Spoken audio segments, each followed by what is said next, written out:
एकूणच नवी मुंबई महापालिका 95 ते 2020 पर्यंत यावेळेला सुद्धा नवी मुंबई महापालिका भाजपचे येणार, भाजपचं येणार महापौर, भाईंदर नगरपालिका भाजपचाच महापौर होणार. आता ठाणे कल्याणमध्ये चुरस आहे, परंतु मी तुम्हाला सांगतो, तुम्ही इथे रिझल्ट दिल्याने बदलापूर आणि अंबरनाथला की कल्याणमध्ये साफसफाई होऊन जाईल, ठाण्यात सुद्धा साफसफाई होईल.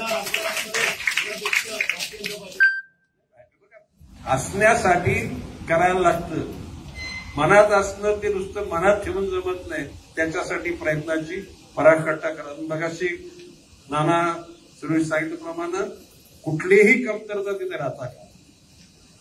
ठाणे जिल्हा परिषद भाजपचीच येणार, पालघर जिल्हा परिषद भाजपचीच येणार, पालघर मधल्या 4च्या 4 नगरपालिका भाजपच्या येणार, बदलापूर पण भाजपचे येणार आणि अंबरनाथ पण भाजपचे येणार. आता तुम्ही आता राहिलं शिल्लक काय, सगळंच भाजपचं येणार.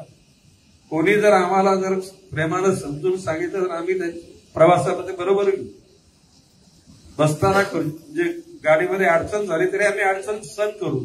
परंतु जर कोणी बाप व्हायचा प्रयत्न केला तर त्याला त्याचा बाप